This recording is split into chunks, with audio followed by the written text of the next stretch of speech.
जीवन में यह है अमर कहानी, अक्षर अक्षर गढ़ लेना। शौर्य कभी सो जाए तो राणा प्रताप को पढ़ लेना। नमस्कार दोस्तों, स्वागत है आपका सुनो कहानी विद संजय छाबड़ा में। कहानी कहने और सुनने के लिए तो बहुत होती है।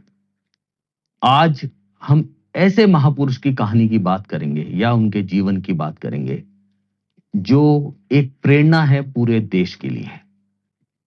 आज हम बात करेंगे वीर शिरोमणि महाराणा प्रताप के जीवन के बारे में। आज हमारे साथ हैं दिनेश मणिरत्नम जी, जो व्यवसायी होने के साथ साथ एक साहित्यकार के तौर पर भी जाने जाते हैं। इन्होंने वीर शिरोमणि महाराणा प्रताप के जीवन और व्यक्तित्व पर गहन अध्ययन और शोध किए हैं। पूरा जीवन दिनेश जी ने राणा प्रताप को जानने और समझने में लगाया है। और दिनेश जी खास तौर से आज की युवा पीढ़ी को महाराणा प्रताप के गौरवशाली इतिहास और उनके जीवन के बारे में बता रहे हैं। नमस्कार दिनेश जी भाई साहब। नमस्ते। स्वागत है आपका। जी धन्यवाद। मतलब कब लगा आपको कि इतिहास के पन्नों को पलटना चाहिए, कुछ इतिहास बड़े महापुरुषों के बारे में बताना चाहिए? ये तो जैसे जैसे हम अपने सामाजिक जीवन को जीते हैं और जो परिस्थितियां आती है उसको देखने के बाद में लगता है कि सबको जब से होश संभाले तब से इतिहास के पन्ने पलटने चाहिए, क्योंकि इतिहास में और विदेशियों के द्वारा और जो जो विचारधारा चली शायद भारतीयों के साथ में न्याय नहीं हुआ।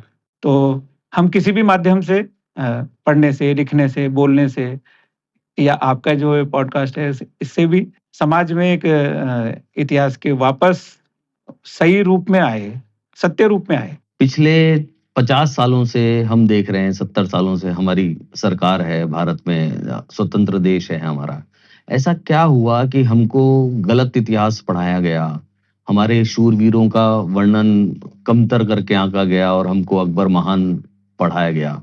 ये क्या अन्याय नहीं था भारत की जनमानस के साथ? नहीं, बहुत बड़ा था। जैसे हम अन्य राष्ट्रों की भी अगर देखेंगे तो चाइना का एक बड़ा उदाहरण है। हमसे बाद में वो स्वतंत्र हुए, लेकिन उन्होंने नेशन फर्स्ट, राष्ट्र प्रथम, उस नीति पर वो आगे बढ़े। अब मैं ये तो नहीं कहता कि अपने जो पूर्वज जो रहे आजादी के समय उनके मन में नेशन नहीं था, लेकिन वो उस गहराई पर नहीं था जिस पर होना चाहिए था। तो वो जो परसेप्शन है, वो जो अवधारणा है, इतने गहरे तक बैठी हुई थी कि हम कुछ भी नहीं है, हमारा जो गौरव है वो कुछ भी नहीं है और है जो सब मिक्स जैसा है। तो अपने प्राचीन गौरव को स्मरण करना और उसको सत्यता से वापस पुनर्रोपित करना, ऐसा होना चाहिए था, पर कम हुआ। पर ठीक है, अब समय बदल रहा है, आज की युवा पीढ़ी में जागरूकता है, अध्ययनशीलता है, तथ्यों पर आधारित बात करते हैं युवा लोग। आएगा, समय आएगा। वैसे आपने महाराणा प्रताप को ही क्यों चुना? आपने एक कथा कहते हैं आप संपूर्ण युद्ध। देखिए, व्यक्तिगत जीवन में और महाराणा प्रताप का जीवन देखेंगे और आज का समसामयिक हम जीवन देखेंगे तो लगता है कि हम कई जगह से घिरे हुए हैं। कई बार जॉब नहीं मिलता, कई बार अर्थ की विषय रहता है, कई बार पारिवारिक समस्याएं हैं, तो व्यक्ति डिप्रेशन में चला जाता है। प्रताप का जीवन ऐसा है कि जो युगों युगों तक चेतना देता रहेगा हर युवा पीढ़ी को, हर आगे बढ़ने वाले को। कितनी भी घनघोर विपरीत परिस्थितियां क्यों ना हो, हम चारों तरफ से भी घिरे हुए क्यों ना हो, हम विजय प्राप्त कर सकते हैं अगर मन में जज्बा हो, लक्ष्य हमारे निर्धारित हो। तो घनघोर विपरीत परिस्थितियों में भी हम विजय प्राप्त कर सकते हैं, इसलिए प्रताप है। तो महाराणा प्रताप के जीवन का ऐसा कौन सा किस्सा है जो समस्त भारतीयों को जानना चाहिए, जो उनको और पराक्रमी राजाओं से बिल्कुल अलग खड़ा करता है भारतीय इतिहास में? महाराणा उदय सिंह जी का निधन हुआ और 1572 में निधन के पश्चात वो गोगुंदा के बाहर जब उनका वो चल रहा था, तो वहीं पर प्रताप को शमशान घाट में पिता की चिता के पास में देख करके सारे सामंत और प्रजा चौंकी, क्योंकि राज्य मर्यादा यह थी मेवाड़ की कि जिनको अगला राजा बनना है वो शमशान में नहीं होता। उसको वहाँ शमशान में आने की आज्ञा नहीं होती। तो प्रताप आगे कैसे आए यहाँ पर? तो सबने पूछा आप क्यों? प्रताप ने बहुत सहजता से कहा कि ठाकुर साहब का आदेश था कि छोटे भाई जगमाल हमारे राणा होंगे, हम सबको उनके नेतृत्व में रहना है। कितनी सहजता से अपने आप को कह दिया। उसके बाद का जो जवाब है वो हमको समझना चाहिए कि कैसा मेवाड़ का राज्य रहा होगा। सब सामंतों ने कहा कि मेवाड़ का राजा कब राजा चुनता है? यह कार्य तो हम और प्रजा करेंगे। वहीं इस शिव महादेव की बावड़ी के पास में एक शिला पर बैठा करके शमशान में और राजतिलक होता है। तो जिस युवा का शमशान में राजतिलक हुआ हो, उसको राजमहलों का वैभव कैसा? प्रताप कहने का अर्थ यह है कि प्रताप को कभी भी अपने राजपाट की लालसा नहीं थी। लालसा क्या थी कि मेरा समाज एकत्र रहे। मेरे समाज पर जो अत्याचार हुए हैं उसको प्रतिकार करने के लिए हम संगठित हों। और इसके लिए उन्होंने जो मार्ग चुना, वो वास्तव में एक शासक और एक प्रजा को कैसा होना चाहिए, वैसा एक उन्होंने जीवन जी करके दिखाया। महाराणा प्रताप के क्या जीवन मूल्य आपको लगते हैं कि उन्होंने वो जीवन जिया जिससे महाराणा प्रताप बिल्कुल अलग खड़े हैं सारे महापुरुषों के बीच में? महाराणा प्रताप का जो वास्तविक जीवन है वो राष्ट्र प्रथम है, यानी राष्ट्र के मूल्य जीवित रहने चाहिए। मेरी कोई हट नहीं। हम कहते हैं कि राणा का स्वाभिमान था, मैं कहता हूँ वो स्वाभिमान नहीं था, वो राष्ट्राभिमान था। स्वाभिमान होता तो हट होती, हट होती तो फिर कुछ भी कर सकते थे। मैं राजा बनूंगा ये भी हट हो सकती है, मैं अच्छे से रहूंगा ये भी हट हो सकती है, पर वो नहीं था। पर मूल्य क्या होते हैं उस पर जीना चाहिए, और उसके लिए अगर कोई साथ ना हो तो भी हम अकेले भी चलेंगे तो चलना पड़ेगा, और सबको साथ लेकर के चलेंगे, ये जिद थी। ये जिद के कारण से ही वो जो स्थापित किए वो युगों तक स्मरण में रहेंगे, हमको वाइब्रेट करते रहेंगे। वैसे अब ये मूल्यों की बात करते हैं, एक किस्सा है जिसमें अमर सिंह जी रहीम खान खामा के परिवार को और उनकी बेगमों को बंदी बनाकर ले आए, उनका पूरा खजाना अपने साथ ले आए। प्रताप योद्धा थे, और योद्धा को योद्धा के रूप में देखेंगे तो ठीक है, प्रताप तो योद्धा थे, लेकिन प्रताप योद्धा ही नहीं थे। प्रताप समग्रता थे, संपूर्णता थे। जीवन मूल्य, हमारे हिंदुत्व, राष्ट्रीयत्व के मूल्य कैसे होने चाहिए, भारत के मूल्य कैसे होने चाहिए, बहुत अच्छा प्रश्न आपने किया कि रहीम खान खाना युद्ध मैदान में अपने सारे परिवार के साथ में वो आगे बढ़ा। पीछे से कुंवर अमर सिंह ने आक्रमण किया, आक्रमण करके उनकी सारी छावनी को ध्वस्त किया, रसद लूटा, सारे उनकी सामग्री को लेकर के आए, साथ में जो उनके परिवार की बेगम है और वो थी उनको भी साथ में ले आए। प्रताप को सूचना मिली कि ऐसा-ऐसा हुआ है, विजय प्राप्त की है, खुश हुए। बाद में पता लगा कि ये सारी बेगमें लेके आए, तो प्रताप बहुत क्रोधित हुए, अत्यधिक क्रोध में हुए। निर्णय हुआ कि ये मूल्य हमारे नहीं है। भले ही उन्होंने निरीह प्राणियों को मारा होगा, रौंदा होगा, ये उनके मूल्य हैं, हमारे नहीं है। वो अत्याचार करते होंगे स्त्रियों पर, वो उनके मूल्य, हमारे नहीं है। भले ही शत्रु कितना भी कठोरतम हमारे ऊपर अत्याचार कर रहा है, तो भी हमारे जीवन मूल्य है कि मातृवत परदारेषु, हर पराई स्त्री हमारी माँ है।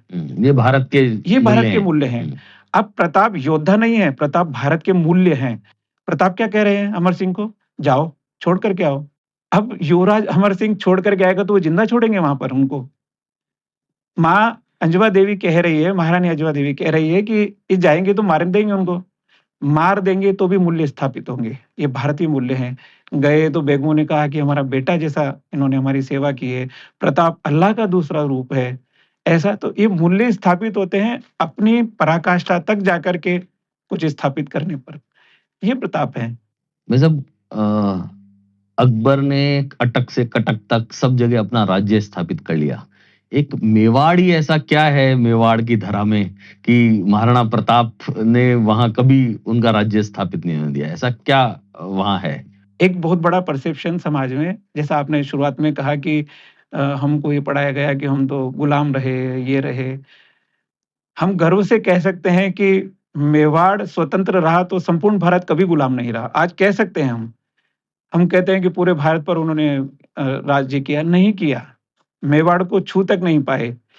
क्यों नहीं पाए? क्योंकि वहां पर एक ऐसा शासक, एक ऐसा समाज का, प्रजा का दिया हुआ नेतृत्व वहां पर था कि नहीं माना, नहीं हम आपकी चाकरी स्वीकार करेंगे, हम मूल्यों पर जिएंगे, स्वाभिमान से रहेंगे। मतलब 4 साल तक राजा मान सिंह, टोडरमल जी, सब लोग जाते रहे 4 साल तक, 4 अलग-अलग दूत अकबर ने भेजे। लेकिन महाराणा प्रताप ने समझौता करने से मना कर दिया। उनको पता था कि इसमें युद्ध होगा, जानें जाएँगी। क्या ऐसी चीज़ थी जिसको महाराणा प्रताप ने जगाए रखा? देखो, यहाँ पर फिर मैं कहूँगा कि योद्धा के साथ में वो धीर भी थे, वीर के साथ में वो धीर भी थे। आप कल्पना कीजिए कि इतना बड़ा विशाल साम्राज्य रखने वाला अकबर आपको 4 बार संधि संदेश भेज रहा है। संधि उसको भेजी जाती है जो बराबर का है, यानी प्रताप को उसने बराबर माना। एक बात, 4 बार संधि के प्रस्ताव भेजे, महाराणा ने अस्वीकार किए। अब क्यों किए होंगे? केवल प्रताप उनकी चाकरी नहीं करेगा ऐसा नहीं था। भागऊ न भड़ मिले न तपस्या रे ताप, अरे अनगिन माता जौहर जले तब जन्मा वीर प्रताप।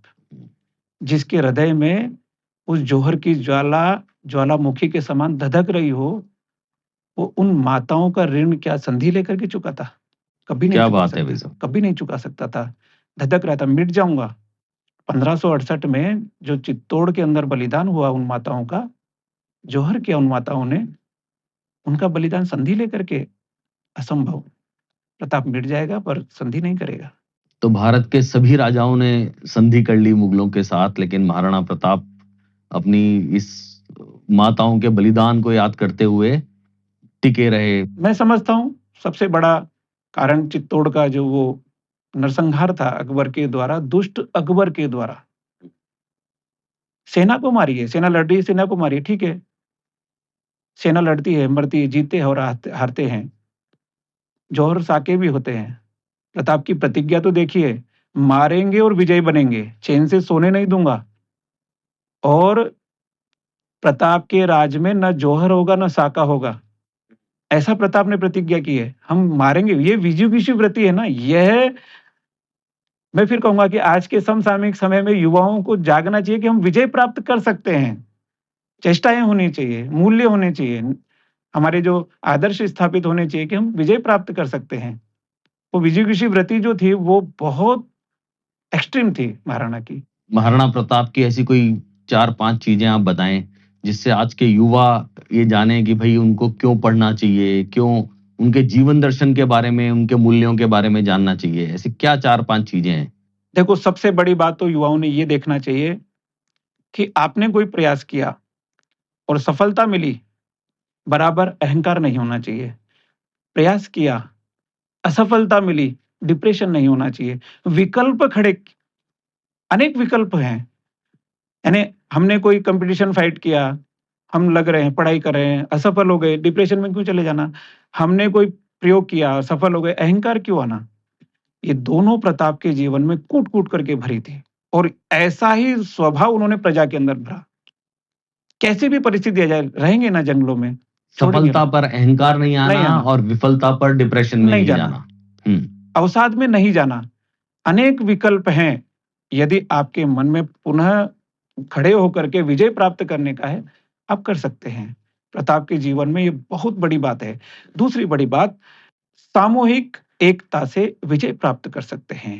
मेरे अकेले का काम नहीं है मेवाड़ को, धरा को आजाद रखना, ये सबका काम है। तो कोई हसिया लेकर के दौड़ा, कोई परात लेकर के दौड़ा, कोई फावड़ा, कोई तील, कोई भाला, कोई बर्छा, जो हाथ में आया सब रखिए। छोटे-छोटे बच्चे गुप्तचर विभाग को निभा रहे हैं। हम्म। हेर विभाग को देख रहे हैं। एक वृक्ष से दूसरे वृक्ष पर सूचना सामग्री पहुंचा रहे हैं। एक गुफा से दूसरी गुफा तक रसद सामग्री पहुंचा रहे हैं। आप सोचिए, 80 किलोमीटर के दूरी पर भी यदि कोई घटना होती, 24 घंटे के भीतर-भीतर महाराणा को मिलती थी। कैसे मिलती थी? वो वो गुप्तचर विभाग से छोटे-छोटे बच्चे, छोटे-छोटे बच्चे भील पहुंचा वनवासी देते थे। बच्चे कहाँ दौड़ते-दौड़ते जाते थे। संकेत मिलता कि महाराणा के लिए भोजन लेकर के कोई बालक गया है, इतने समय में वो दौड़ता हुआ पहुँचेगा, नंगे पाँव पहाड़ों पर चढ़ के जा रहा है, इतने समय में महाराणा ने भोजन कर लिया होगा, तब जाकर के प्रजा भोजन कर रही है। क्या एकाग्रता थी! मैं कहता हूँ तो रोमांचित हो उठता हूँ कि कैसा राजा और कैसा प्रजा। एक उदाहरण और दूँगा, शायद इतिहास में बहुत रोमांचित करने वाली है। 1568 चित्तौड़गढ़ का हमको पराभव देखना पड़ा। गोगुंदा के बाहर तालाब के किनारे जाकर के सभी नाइयों और ब्राह्मणों को एकत्र करके महाराणा ने कहा कि मैं ये जो सारे माताएं बहनें वो मेरी जो जोहर किया, ये 8,000 सैनिक मैं उनका पुत्र हूँ जो बलिदान हुए, ये 30,000 निर्दोष प्राणी जो मारे गए, मैं उनका इकलौता वारिस हूँ। जो जो कार्य उनके पुत्र के द्वारा किए जाने वाले थे वो मैं सब करूंगा। हम्म। भगवान महादेव इन सब की आत्मा को शांति देना। और नाइयों को कहा कि मैं इन सब का तर्पण करूंगा। आगे बढ़कर के स्वयं के बाल दिए। ऐसा किसी शासक ने अपनी प्रजा के लिए कभी किया हो, तर्पण के लिए अपने केश दिए हो, नहीं आज तक मिलता, इतिहास में ऐसा कोई नहीं उदाहरण मिलता। नहीं है। ऐसा जिया महाराज। तो ऐसी क्या महाराणा में गुण थे कि पूरे समाज को साथ लेकर पूरा साथ चले, पूरा समाज लड़ा उस युद्ध को? उसी समय प्रताप ने प्रतिज्ञा की थी कि जब तक चित्तौड़ का बदला नहीं ले लूंगा, अरी को चैन से सोने नहीं दूंगा, चैन से सोने नहीं दूंगा। भूमि पर ही सोऊंगा, पात पर भात रख करके खाऊंगा, यानी पत्तों पर ही भात रख करके खाऊंगा। महलों का सुख वैभव नहीं देखूंगा।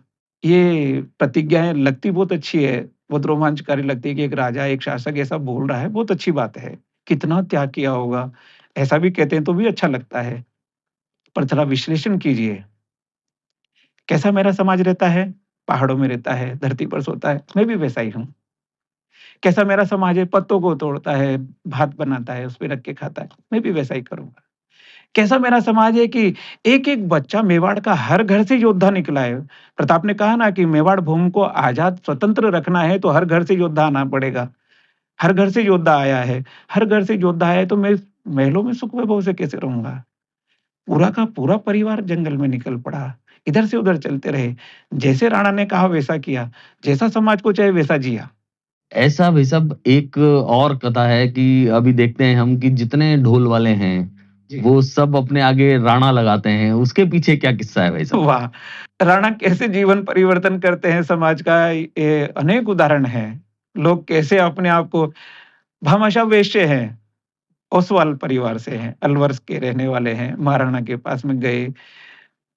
अर्थ से काम है ना, सॉफ्ट लोग होते हैं। मैं भी वैश्य समाज से हूँ, सॉफ्ट लोग होते हैं। क्षत्रियत्व का क्या काम? महाराणा के साथ में कंधे से कंधा मिला करके हर युद्ध क्षेत्र में अपने आप को जान झोंक करके रहे। उनके भाई ताराचंद रहे साथ में, अपने आप को परिवर्तन किया। हुआ ऐसे कि उधर कुंभलगढ़, गोगुंदा, उदयपुर में अकबर की सारी सेनाएं छान रही है, प्रताप को ढूंढो, प्रताप को ढूंढो, प्रताप को ढूंढो। आप उधर ढूंढ रहे हैं, कोई बात नहीं, हम भी कम नहीं है।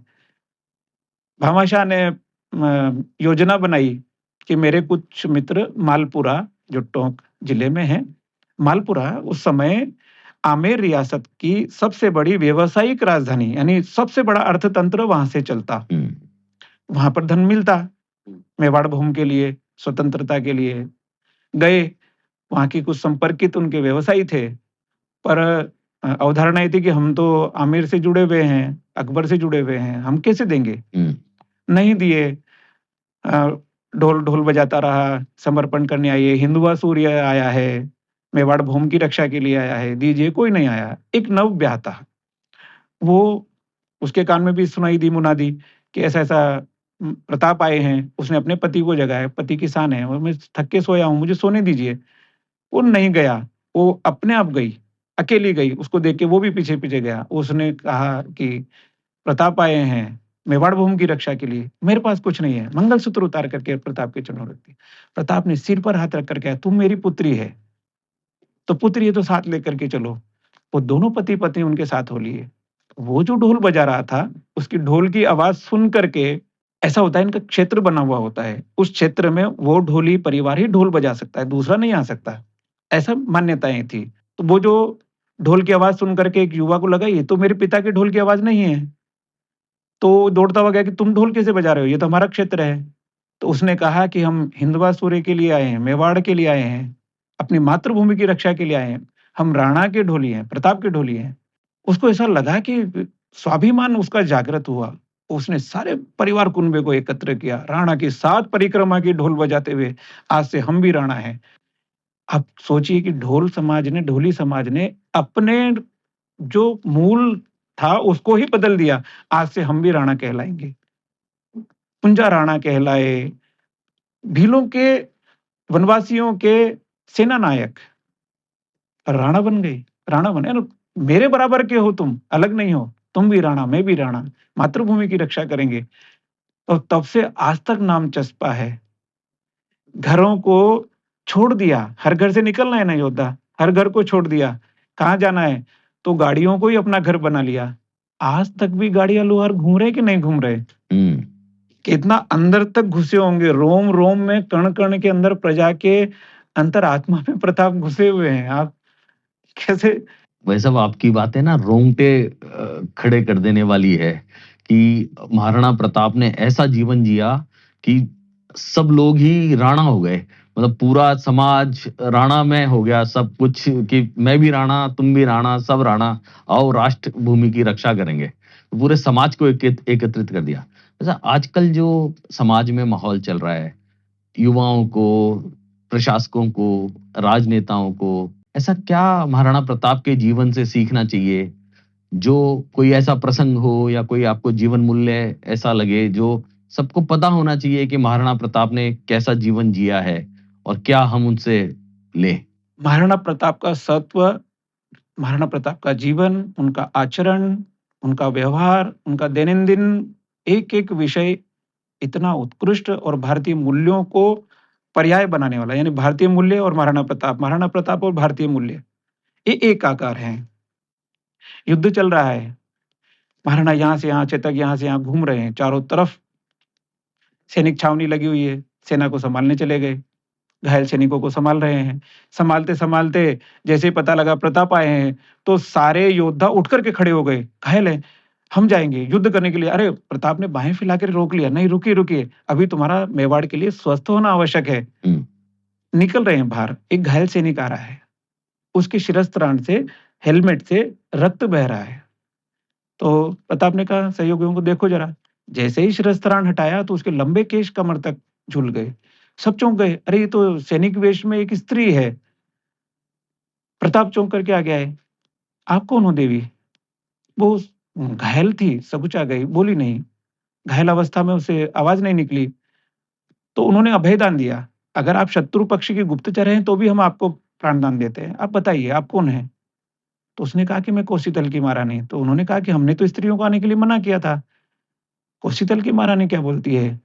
आपने ये तो कहा था कि किसी स्त्री को नहीं आना, पर आपने एक आह्वान और किया था कि मेवाड़ भूमि के प्रत्येक घर से मातृभूमि की रक्षा के लिए आना है। मेरे पति का निधन 4 दिन पूर्व हुआ है, 4 दिन पूर्व हुआ है। हुँ, मेरा बालक छोटा है। मैंने वैधव्य नहीं सजाया, मैंने सैन्य वेश इसलिए सजाया है कि बालक बड़ा होकर के ये ना कह दे कि जब मेवाड़ भूमि को आवश्यकता थी तो हमारे घर से कोई नहीं गया। ये ग्लानि लेकर के नहीं जिए। मैं धन्य हूँ इस भूमि पर अपने प्राण न्योछावर करके जहाँ तुम जैसे वीर जन्मे हो। अपने आशीर्वाद का पवित्र हाथ मेरे पुत्र पर सदा रखना, कहते उसकी सांसें उखड़ गई। कैसे वर्णन करेंगे कौशितल की महारानी को? क्या दिया था महाराणा ने उनको? कोई जागीर दी थी? नहीं दिया।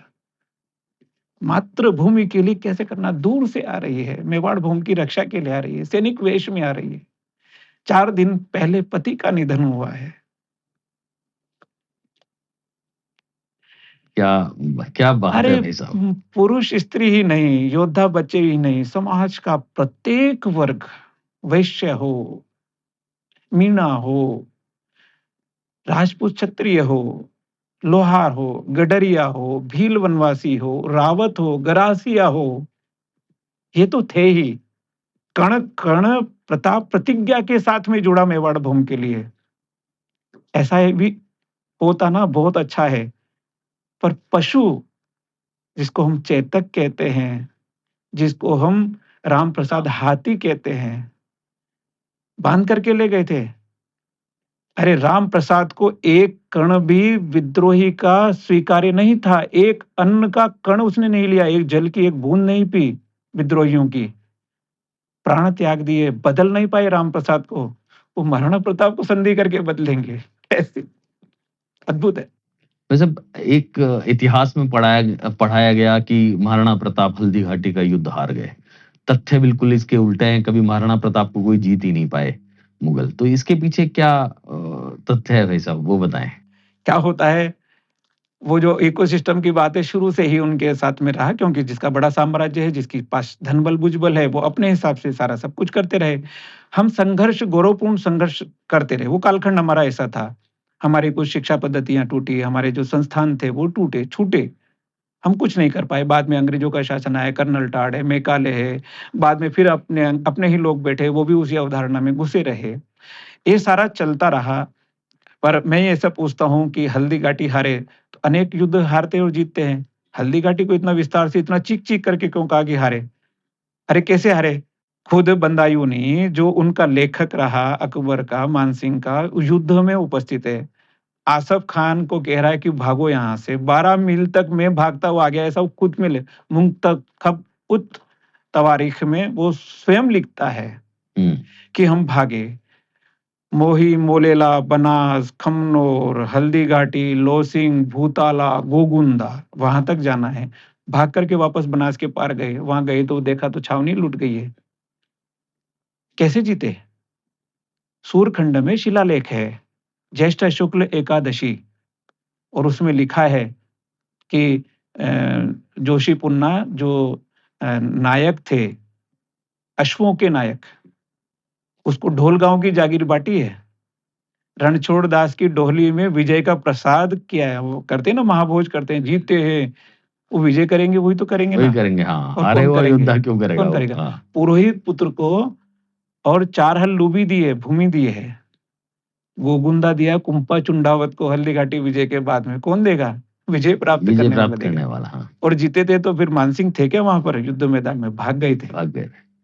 योजना से, संपूर्ण योजना से लड़ा, समग्रता से लड़ा। एक ही मोर्चे पे नहीं, उसका जितना अहंकार है अकबर का, वो सारा निचोड़ डाला वहां, धूल दूसरित किया, धूल चटाई वहां पर। और योजना से लड़ा, गोगुंदा घुसा देंगे और उनको वहां पर मारेंगे। 4 महीने तक सड़ते रहे वहां पर। वैसे आपने राजा मान सिंह की बात की। कोई राजा अगर वीर प्रतापी राजा है तो वो जाएगा लड़ने के लिए घोड़े पर। तो राजा मान सिंह हाथी पर गए और फिर महाराणा प्रताप और राजा मान सिंह का भी आमना सामना हुआ। तो वो क्या घटना है भाई साहब?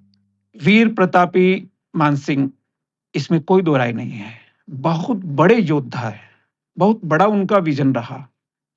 कहीं कहीं उनको कोई कमी नहीं रही। कमी केवल एक रही, किस पक्ष से लड़े। कौरव और पांडवों को जानते हैं ना, अच्छे अच्छे योद्धा थे। सब व्यक्तिगत जीवन उनका ऐसा था, चाहे वो भीष्म पितामह हो, द्रोणाचार्य हो, कृपाचार्य हो, किसके पक्ष में बैठे? अच्छे थे ना व्यक्तिगत जीवन में। मानसिंह को उसी श्रेणी में रख सकते हैं। हम्म। योद्धा थे। युद्ध लड़ने की कम मानसिकता से गए। हम्म। केवल परसेप्शन और अवधारणा और अहंकार कह सकते हैं, क्योंकि उन्होंने बहुत विस्तार दिया अकबर के साम्राज्य को। इतने बड़े वीर योद्धा थे कि काबुल कंधार तक जाकर के उन्होंने सारे विजय प्राप्त की। केवल ऐसा था कि प्रताप छोटा सा मेवाड़ है, कहने में आ जाएंगे। एक बात। दूसरी बात, प्रताप का तेज इतना था, नहीं लड़ सकते थे मानसिंह। प्रताप का तेज इतना था कि उनका हाथी वापस लौट गया। पलटवार नहीं किया मानसिंह ने। प्रताप का तेज इतना था कि नहीं मारा मानसिंह को। नहीं तो 18 जून और 1576 को ये युद्ध हुआ, उससे 2 दिन पहले घेर लिए गए थे मानसिंह। देखने गए थे 17 जून को, तो दूर-दूर तक देख कर के आए कि प्रताप है ही नहीं, क्योंकि प्रताप तो पहाड़ों में छुपा हुआ होगा, प्रताप तो गोगुंदा में होगा। मैदान में, खमनोर में हम कहते ज़रूर हैं कि ये हल्दी घाटी का युद्ध है, पर वास्तविक रूप तो यह है कि हल्दी घाटी तो शुरुआत थी। उसके बाद में युद्ध लड़ा खमनोर के मैदान में। जो कहते थे ना कि ये तो पहाड़ में ही लड़ने वाले हैं, प्रताप के वीरों ने मैदान में जाकर के और उनको धूल चटाई है। और लाखों की सेना को चंद हजारों लोगों ने धूल चटा दी। 7वां अंश भी नहीं थे। 7वां अंश भी नहीं थे प्रताप की सेना। और थे जो भी बटे हुए थे, कोई पहाड़ों में है, कोई किधर है, कोई क्या है। जीते कैसे? आप सोचिए, कहते हैं अकबर जीता है तो जीतने के बाद में तो कुछ तो लेता ही ना वो। एक बेचारे हाथी को घेर घार के ले गए, इसके अलावा पकड़ा क्या उन्होंने? एक भी स्त्री पकड़ में नहीं आई है प्रताप की। 25 वर्ष तक संघर्ष किया प्रताप ने, एक भी स्त्री को नहीं छू पाए।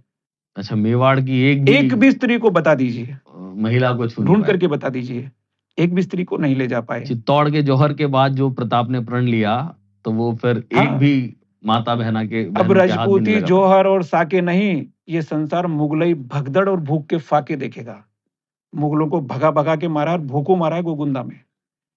मायरा गुफा का शस्त्रागार नहीं पकड़ पाया, भीलवाड़ा की टकसाल नहीं पकड़ पाया, प्रताप के कोषागार नहीं पकड़ पाया। अरे हाथी राम प्रसाद को भी दाना नहीं खिला पाया, प्रताप को छूना तो बहुत दूर की बात है। फिर 4 महीने तक सड़ते रहे। 4 महीने वो निकला क्यों नहीं अजमेर से बाहर? अगर जीतता तो वहां जाकर के कुछ तो करता, झंडा गाड़ता अपना, क्यों नहीं निकला वहां से? क्योंकि बहुत बड़ी तो शर्मनाक पराजय पहले ही हो चुकी है, और फिर अगर प्रताप को छेड़ूंगा तो पता नहीं क्या होगा। शेरशाह ने कहा था ना कि मुट्ठी भर मक्का के लिए मैं अपनी सारी सल्तनत को, ये मुट्ठी भर बाजरे के लिए अपनी सल्तनत को भुला देता। ऐसा ऐसा भय व्याप्त था उसके मन में।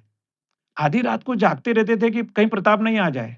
अच्छा, ऐसा देश सिराने के नीचे सांप रखा हो, ऐसा सपने में उठ करके खड़ा हो जाता था। अकबर नहीं था, सामर्थ्य नहीं था। तो अकबर महान नहीं था, अकबर किस मूल्य डरपोक पर था। कहेंगे महान? किस मूल्य पर कहेंगे? मीना बाजार सजाने के लिए, नौरोजे के मेले में स्त्रियों को हरण करके अपने हरम में ले जाने के लिए? अरे प्रताप की वो वीर भतीजी थी शक्ति सिंह, भाई छोटा भाई शक्ति सिंह, उसकी वीर पुत्री, बीकानेर के पृथ्वीराज राठौड़ की धर्मपत्नी।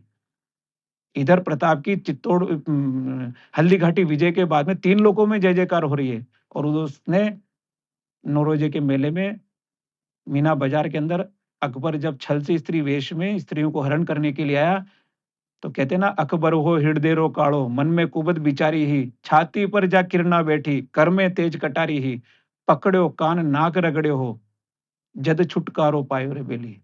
3 लात मार करके उस अकबर को छोड़ा है प्रताप की भतीजी ने। ये शौर्य है। ये शौर्य है। कैसी शर्मनाक हरकतें की उन्होंने। 30,000 निरीह प्राणियों को चित्तौड़गढ़ के अंदर मारा। क्या किया था उन्होंने? दीन इलाही चलाई। आप पैगंबर मोहम्मद से भी बड़े हो गए। किस किस दृष्टि से महान कहेंगे? केवल साम्राज्य विस्तार, केवल जजिया लगाना, केवल काफिर बता करके मार देना, केवल मंदिरों को तोड़ देना। आप जाकर के देखिए ना चित्तौड़ की स्थिति। एक एक मूर्ति भग्नावस्था में चीख चीख करके कह रही है कि कितना अत्याचार किया होगा उन दुष्टों ने। कैसे महान कहेंगे? संभव ही नहीं, मूल्य ही नहीं है उनके। मूल्य प्रताप ने जिए, इसलिए महाराणा प्रताप हैं। वैसे अब चेतक के बारे में कुछ आप बताएं। चेतक का मिलना एक बहुत बड़ी घटना है, वो भी समय अभाव में नहीं है, पर चेतक को एक व्यापारी लेकर के आए, 3 घोड़े लेकर के आए थे। कोई खरीदार नहीं मिल रहा, क्योंकि वो जो उस समय का मूल्य था उससे कहीं अधिक मांग रहा था, पर वो थे मूल्यवान। तो कैसे निरीक्षण किया जाए? तो आज प्रताप जाएंगे, तो प्रताप उस समय नीचे मगरी में रहते थे और आए चित्तौड़ के किले में। वहां पर तीनों घोड़े उन्होंने बांधे। एक घोड़े का निरीक्षण होना है। घोड़े के स्वामी ने चारों खुरों पर लोहे की सलाखें बांध करके जमीन में गाड़ दी, और वो आपात स्थिति में जब स्वामी बुलाता है अपने, उस आपात स्थिति की आवाज उसने निकाली। जैसे ही अपने स्वामी का आवाज सुना, वो घोड़ा अपने पांव की परवाह ना करते हुए चारों खुर उसके जमीन में रह गए, तो भी उसका मैदान का चक्कर लगाया। प्रताप ने बाकी के दोनों घोड़ों पर हाथ फेरा और रक्त से तिलक लगा करके स्वीकार किया। उसी में चेतक अपने पास में और त्राटक छोटे भाई शक्ति सिंह को दिया। यह एक सेवक और स्वामी की गाथा नहीं, एक पिता और पुत्र के समान देख सकते हैं। मूल्यों का, भावनाओं का स्पंदन ऐसा कि राणा को बचाना है तो चेतक झुकता है, शत्रु को उड़ाना है तो चेतक उड़ता है। राणा को कहां जाना है चेतक को मालूम है, राणा को क्या करना है चेतक को मालूम है। चेतक इतना विद्युत गति से, इतना फुर्तीला, इतना समझदार कि राणा की गति को 4 गुना करता था। राणा के जो भाला, तलवार, उसकी गति को 4 गुना करता था। मानसिंह ऊपर हाथी पर है, अच्छा हम नीचे हैं तो मैं बराबरी देता हूं राणा। दोनों अपने पांव उठा करके हाथी के मस्तक पे, लो राणा बराबरी है। क्या कमाल की बात है कि राणा अपना भाला संधान करते हैं, मारते हैं, बीच में महावत आ जाता है, वो ओहदे में गिर जाता है, बच जाता है। वापस उतरते समय तलवार के जो हाथी के मुख पर जो तलवार कटार लगी हुई थी, उससे एक पाँव कट गया, हम्म, घायल हो गया, घिर गए राणा, क्योंकि बहुत क्रोध में आए थे उस समय और सारी अपने सुरक्षा कवच को छोड़ते हुए घुस गए उनके उसमें, चारों तरफ से घेर लिए गए। 3 घाव तलवार से हो चुके थे, 3 घाव भाले से हो चुके थे, 1 बंदूक की गोली लग चुकी थी, 7 घाव हो गए। चेतक राणा के घावों को देख रहा है, राणा चेतक के पाँव को देख रहे हैं। तो राणा मुस्कुरा करके कहते हैं कि मैं भी उनका पुत्र हूँ, थे 80 घाव लगे तन पर फिर भी मन ना कभी हारा। मैं तुमको बचाना चाहता हूँ। चेतक कहता है कि राणा सुरक्षित तो मेवाड़ सुरक्षित। युद्ध का दूसरा चरण प्रारंभ हो गया है, क्योंकि राणा ने युद्ध के समय 2 नीति बनाई। पहला युद्ध लड़ेंगे हल्दी घाटी के दर्रे और खमनोर में। इनको धूल चटा के वापस अरावली की पहाड़ियों में लौटना है। अब दूसरा चरण प्रारंभ। चेतक ने किस कानों से सुना होगा? कैसे उसके अंतरंग में आई होगी कि दूसरा चरण प्रारंभ हो गया है। टूटी टांग से, 3 टांग से लेकर के जा रहा है। झाला मन्ना ने अपना बलिदान दिया। राणा का मेवाड़ी मुकुट पहन करके राणा बन करके लड़ा। राणा आप जाइए। राणा कहता है मैं नहीं जाऊँगा। ये मेरा स्वाभिमान नहीं कहता कि मैं यहाँ से जाऊँ, क्योंकि टोडिया भीम सिंह मारा गया है, राम सिंह तंवर मेरे पूरे कुलवंश के साथ मिट गए, मैं कैसे रण मैदान छोड़ूँगा? डोड झाला मन्ना कहते हैं कि आपको जाना होगा, ये हमारी योजना का हिस्सा है, आपको मानना होगा। आप अपना मेवाड़ी मुकुट मुझे दीजिए। राणा टस से मस नहीं होते। तो झाला मन्ना क्या कहते हैं, आपको अपनी हट प्यारी है कि मेवाड़ भूमि प्यारी है? अगर हट प्यारी है तो मैं यहाँ से हटता हूँ, और मेवाड़ भूमि प्यारी तो आप यहाँ से हटिए। वो लड़ता है 3 टांग से 5 किलोमीटर तक पहाड़ियों में दौड़ता है। तो चेतक 22 हाथ का नाला पार करके और धराशायी हो गया, प्राण नहीं निकल रहे, घायल हो गया। राणा कहते हैं कि ना मैं तेरा दुख सहन कर सकता, ना तेरा वियोग सहन कर सकता। तेरा वियोग सहन कर लूंगा, तेरा दुख सहन नहीं होता। सिर पर हाथ फेरा है, बाहों में लिया है, दोनों आंसूड़ा ढलकाए, बाहरी बाह कुन छुड़वाए। वचन भी मुंह में नहीं आ रहे। राणा सिर पर हाथ फेर करके कहते हैं कि जाओ पुत्र, मेवाड़ के जितने भी वीर स्वर्ग में हैं, उनके पास जाकर के अपना स्थान ग्रहण करो। चेतक तब प्राण छोड़ता है। ऐसा प्रेम, ऐसा स्नेह एक परशु के प्रति महाराणा को तो, जनता को तो क्या ही प्रेम दिया होगा उन्होंने। वैसे क्या व्यू रचना ऐसी बनाई कि अकबर सबको जीत लिया और महाराणा प्रताप को नहीं जीत पाए? तो ऐसा क्या किया उन्होंने? विजय प्राप्त करने के 2 बड़े मूल मंत्र हैं। एक आपके पास में शक्ति सामर्थ्य है, एक आपके पास में शक्ति सामर्थ्य नहीं है। तुलना करेंगे तो न संख्या बल, न सैन्य बल, न शस्त्र बल, न धन बल, कहीं साम्यता नहीं है अकबर और प्रताप में। फिर क्या करना? तो जो बाकी शेष चीजें बचती है, वो अकबर के पास में नहीं है। केवल जगमाल और उसके 2 पुत्र के अलावा एक भी व्यक्ति ऐसा नहीं था जो प्रताप के खेमे से जाकर के वहां मिला हो। एक बात, आपके पास में क्या है? आपका समाज है। समाज का क्या करना? समाज ने गुप्तचर के रूप में इतनी अभेद किला बनाया। राणा पहाड़ियों में है, राणा कुंभलगढ़ में है, चावंड में है, उदयपुर में है, कहीं पर भी है। जहां-जहां भी राणा गए, चारों तरफ उसका घेरा बना करके ऐसे रहे, सामान्य जीवन जीने वाले लोग। एक भी सूचना बाहर से अंदर आनी हो, कितनी आनी है वो निश्चित करते।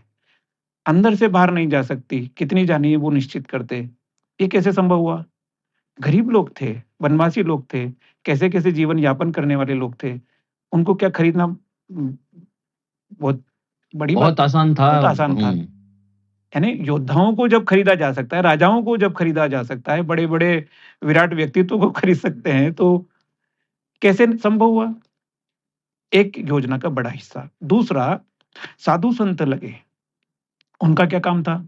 उनका काम ये था कि भले ही किसी भी कारण से कोई राजा, कोई शासक डर से, भय से, लोभ से, परिस्थितियों के कारण से अकबर के साथ जाकर के मिले हों, पर आपका काम क्या है? जागरण करते रहिए।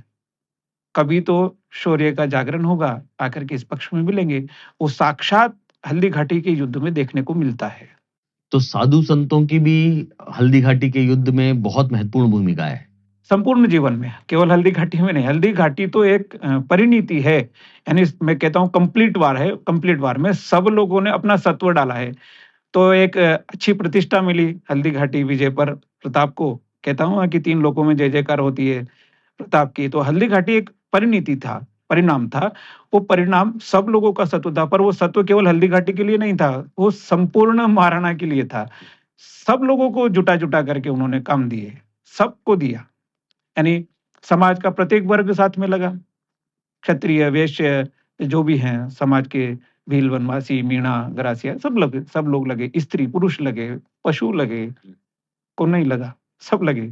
तो ये इतना बड़ा जन जागरण कैसे कर पाए महाराणा? जी करके दिखाया, बचपन से जी करके दिखाया। पारिवारिक परिस्थिति के कारण चित्तौड़ छोड़ करके मगरी में रहना पड़ा। मैं कहता हूँ कि यदि हीरो है समाज और प्रजा के, और देखो शासक भाग्य से बनता है, हम्म। कहीं न कहीं योग्यता से भी बनता है। तो जनप्रतिनिधि बनना बड़ी बात नहीं है, भाग्य से बन गए। पर जननायक बनना ये आपका सत्व कहता है। जनप्रतिनिधि से जननायक बनना ये आपकी जीवन यात्रा है। जनप्रतिनिधि से जननायक बनना ये आपके जीवन का सत्व जब जाकर के समाज में मिलता है, उनको लगता है कि हमारे जैसे हैं, हमारे लिए जी-जान देने वाले लोग हैं, तब जाके जननायक हैं। तब राणा को अपने जीवन के अंदर जिया लोगों ने। हम्म। राणा सामान्य नहीं थे, वास्तव में आदर्श हैं।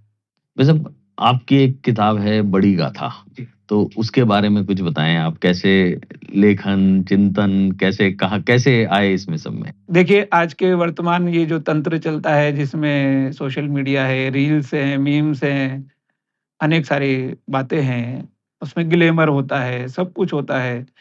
आजकल पुस्तक पढ़ने का लोगों को स्वभाव भी कम है। शॉर्ट टर्म में कोई चीज़ जानकारी मिल जाए उसको ही सब कुछ मान लेते हैं। विशेषकर युवा पीढ़ी से बहुत प्रभावित है। हमारे यहाँ पर भारतीय सनातन संस्कृति में एक विधा है हम्म। कि वीर महापुरुषों की गुणों की, उनके जीवन की गाथाएँ कह कर के व्यक्तित्व को गढ़ा जाता था।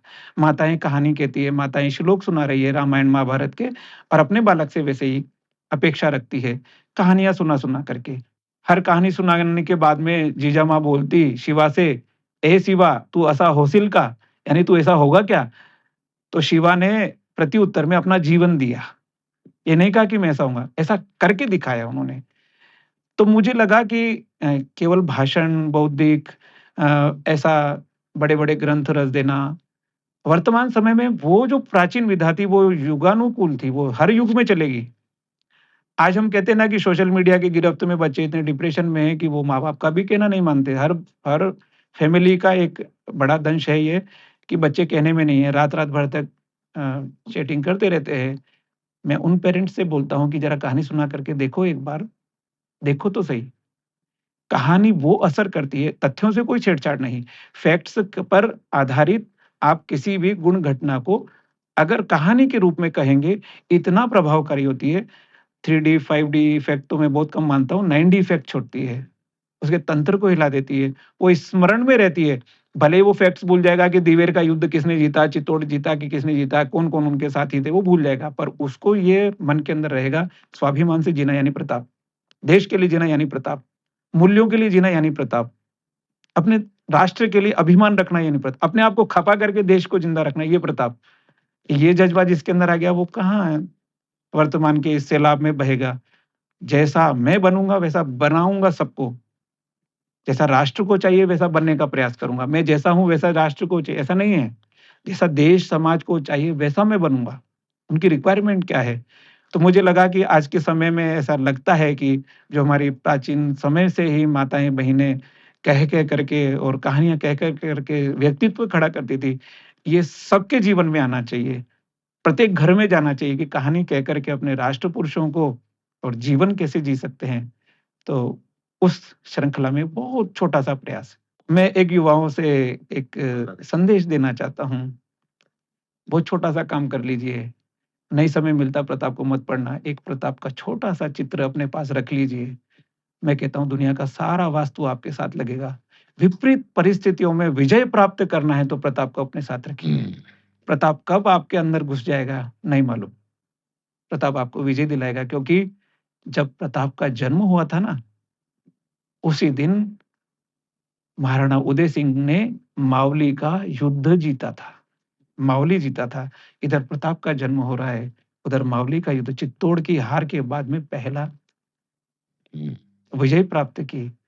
तो प्रताप का जन्म ही विजय के लिए है। विजय यानी केवल युद्ध मैदान नहीं है, केवल एक सैन्य का दूसरे सैनिक से कोई अभियान नहीं है। विजय संपूर्णता है। विजय परिस्थितियों को पार करके अपने राष्ट्र के लिए कैसे कर सकते हैं, कैसे जीना चाहिए, क्योंकि भारत पुनः अपने वैभव पर खड़ा होगा तो युवाओं के बलबूते पर ही खड़ा होगा। जैसा युवा चलेगा, नशा समाज में चल रहा है, कैसे कैसे उसको कहेंगे कि हमारी युवा पीढ़ी को नशे में धकेला जा रहा है। नशा कर लीजिए प्रताप का, नशा कर लीजिए राष्ट्र का। राष्ट्रभक्ति ले हृदय में, हो खड़ा अब देश सारा। संकटों पर मात कर यह राष्ट्र विजयी हो हमारा। राष्ट्र विजय केवल युवाओं के बलबूते पर होगा, और युवाओं के मन में यदि अतीत का गौरव, वर्तमान के कष्ट और भविष्य के स्वप्न होंगे तो हमारा राष्ट्र सदैव अग्रणी होगा। ये विश्व गुरु है, विश्व गुरु था, है, आगे भी रहेगा, युवाओं के बल पर। मुझे महान कवि दिनकर की पंक्तियां याद आ रही हैं। जीवन में यह अमर कहानी, अक्षर अक्षर गढ़ लेना। शौर्य कभी सो जाए तो राणा प्रताप को पढ़ लेना। अपने बच्चों को जब बहादुरी के किस्से सुनाने हो तो महाराणा प्रताप के किस्से सुनाएं, ताकि आपके बच्चे बहादुर तो बने ही, देशभक्त भी बने। बातें बहुत हैं पर समय कम है। दिनेश जी भाई साहब, बहुत बहुत धन्यवाद आपका। आपको साधुवाद, आपने समय निकाला। नमस्कार। आपका बहुत बहुत धन्यवाद। जय हिंद, जय भारत, जय महाराणा प्रताप। वीर शिरोमणि महाराणा प्रताप को कोटि कोटि नमन। जय राजपूताना, जय मेवाड़, जय महाराणा प्रताप।